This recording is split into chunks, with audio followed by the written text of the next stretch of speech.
Je suis reparti sur ma configuration Apache.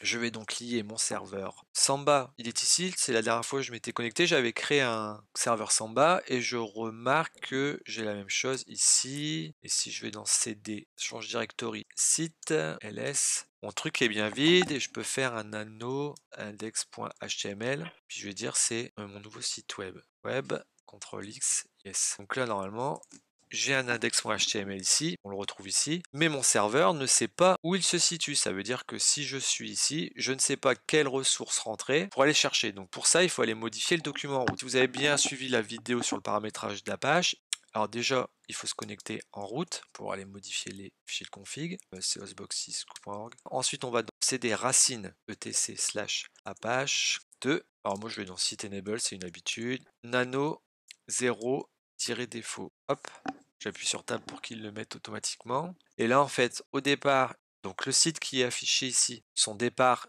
est dans var WHTML. D'ailleurs, il le met dans la doc, c'est pas mal. Et moi, je vais faire en sorte qu'il aille pointer vers home/hostboxes. CTRL X. Yes. Alors, comme j'ai fait une modification de mon fichier de config, il faut que je redémarre mon serveur. Service Apache 2 Restart. Il a redémarré.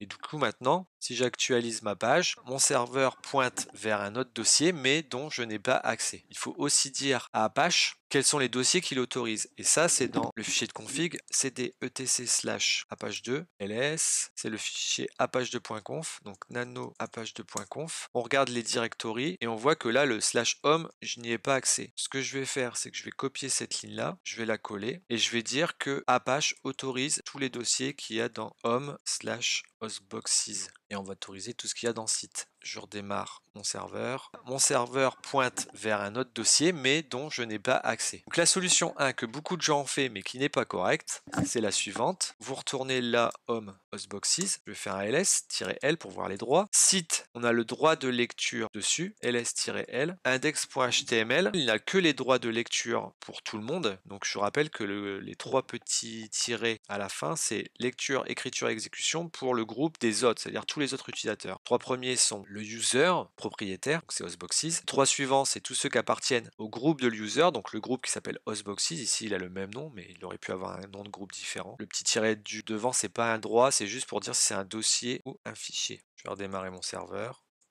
Voilà, mon nouveau site web. Pour que Apache puisse lire votre fichier, il suffit d'avoir les droits de lecture sur le groupe autre. Seulement, ça veut dire que n'importe qui peut lire vos pages. Si c'est un site peu sensible, c'est pas grave. Par contre, si c'est un site un peu plus sensible, il faudra faire en sorte que les droits de lecture pour les autres soient à faux. Donc je vais le faire sur index 2. Je vais faire un chmod. On va mettre que les droits pour le propriétaire et le groupe. 770 pour index 2. Là, j'ai retiré les droits aux autres pour le fichier index 2. Donc normalement, j'ai bien accès à index, mon nouveau site web. Et si je mets index 2, il ne devrait pas pouvoir y accéder, qui est forbidden. Et du coup, c'est là, il faudrait faire en sorte que l'utilisateur www-data se retrouve en fait dans le groupe hostboxes pour pouvoir avoir les droits de lecture. Et il est possible de manipuler les users comme ça. Alors bien sûr, il faut être en route parce qu'un utilisateur simple ne peut pas le faire, donc je vais le faire ici. C'est simple, il suffit de taper sur internet groupe user Linux et il y a plusieurs commandes, dont celle qui permet ici pour ajouter un utilisateur à un groupe existant. Je vais faire usermod-ag, je vais rajouter dans le groupe hostboxes le user